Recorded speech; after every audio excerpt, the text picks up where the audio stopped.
देखो इन्हें, कितने बेखबर, कितने शांत। इन्हें लग रहा है कि इस कमरे में सिर्फ ये अकेले हैं, लेकिन इन्हें पता नहीं है कि मैं इनके अंदर पहले से हूँ, और हो सकता है कि आपके अंदर भी मैं पहले से पहुंच गया हूँ। क्या आप जानते हैं, दुनिया की 1/4 आबादी टीबी के बैक्टीरिया से संक्रमित है। ये एक बहुत बड़ा नंबर है। एज अ मेडिकल स्टूडेंट, जब ये बात मुझे पहली बार पता चली थी तो मैं भी बहुत हैरान हुआ था। लेकिन अगर इतने सारे लोगों में टीबी का बैक्टीरिया है तो हम सब बीमार क्यों नहीं? इनके परेशान करने वाले सुरक्षा कवच इम्यून सिस्टम के कारण। मैं जब भी हवा के थ्रू इनके लंग्स में घुसता हूँ, इनके इम्यून सिस्टम के सेल मैक्रोफेज मुझे घेर लेते हैं, मुझे चार दीवारी में बंद कर देते हैं।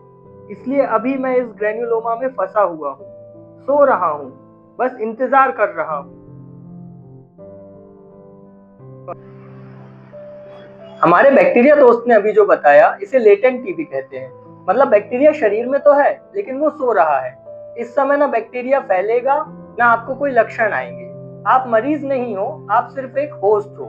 और मरीज और होस्ट के बीच में एक बारीक सी लाइन है, जो है आपकी इम्यूनिटी। मुझमें बहुत धैर्य है। मैं बहुत टाइम तक सो सकता हूँ, 5 साल, 10 साल, 20 साल। मैं बस इंतजार कर रहा हूँ इनकी एक गलती का। कुपोषण, बहुत सारा तनाव, डायबिटीज या कोई वायरल बीमारी जैसे HIV एड्स, जो इनके इम्यून सिस्टम का एक बार ध्यान भटका दे। फिर मेरी जो दीवारें हैं वो कमजोर पड़ जाएंगी, मैं जाग जाऊंगा, और तब लेटेंट टीबी एक्टिव टीबी में कन्वर्ट हो जाएगा। अभी रुकिए और अपने पिछले 1 महीने के बारे में सोचिए। क्या आप प्रोटीन वाला संतुलित आहार ले रहे हैं? क्या आप ठीक से सो रहे हैं? अरे यार, इन्हें अच्छा खाना खाने की याद मत दिलाओ। मुझे प्रोटीन से नफरत है, मुझे धूप से नफरत है, मुझे साफ हवादार कमरों से तो सख्त नफरत है। आपको पता है कितनी मुश्किल होती है जब कोई साफ हवा को और यूवी लाइट को अपने कमरे में आने देता है। मैं नए शरीरों में नहीं फैल पाता हूँ।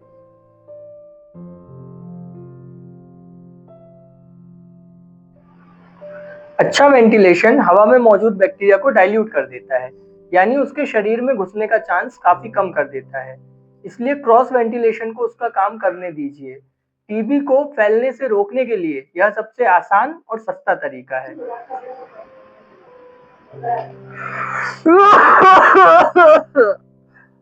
आखिरकार इम्यून सिस्टम हार गया, मेरी दीवारें टूट गईं। अब मैं जाग चुका हूँ। अब मेरी संख्या बढ़ रही है और मैं फेफड़ों को भी नष्ट कर रहा हूँ। अब फैलने का समय आ गया है।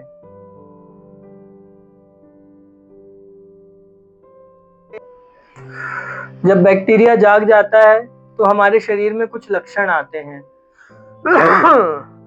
जैसे 2 हफ्ते से ज्यादा खांसी रहना, बुखार आना, खासकर रात के समय, अचानक कपड़े ढीले होने लगना, वजन कम हो जाना, रात के समय पसीना आना।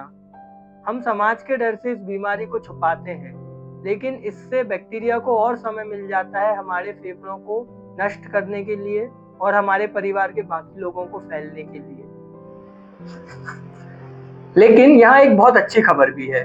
टीबी का इलाज 100% संभव है। हमारे भारत में राष्ट्रीय क्षय रोग उन्मूलन कार्यक्रम के तहत टीबी का इलाज सारे मरीजों के लिए मुफ्त है। सीबी नाट और ट्रूनाट जैसे आधुनिक मॉलिक्यूलर टेस्ट हैं, जो बैक्टीरिया का पता लगा सकते हैं सिर्फ कुछ घंटों में, और उसके ड्रग रेजिस्टेंस का भी पता लगा सकते हैं। इसी के साथ दवाओं का पूरा कोर्स भी सारे मरीजों के लिए मुफ्त में दिया जाता है। इलाज के दौरान आपकी इम्यूनिटी को मजबूत रखने के लिए सरकार हर महीने निक्षय पोषण योजना के तहत 500 रुपए भी देती है, ताकि आप पौष्टिक आहार ले पाएं। टीबी कोई श्राप नहीं है, यह आपके चरित्र को नहीं दर्शाता। यह सिर्फ एक बैक्टीरिया है, एक अनचाहा मेहमान, जिससे आप लड़ सकते हैं और जीत भी सकते हैं। इसीलिए अपनी इम्यूनिटी को मजबूत रखें। 2 हफ्ते से ज्यादा की खांसी को नजरअंदाज ना करें। यदि टीबी निकलता भी है तो अपना दवाइयों का डोज पूरा करें, बीच में ना छोड़ें। आइए टीबी से छिपना बंद करें और इसे हराना शुरू करें। मैं हूं कृष्णकांत मालवीय और ये है टीबी मुक्त भारत के लिए हमारी लड़ाई। टीबी हारेगा, देश जीतेगा। जय हिंद।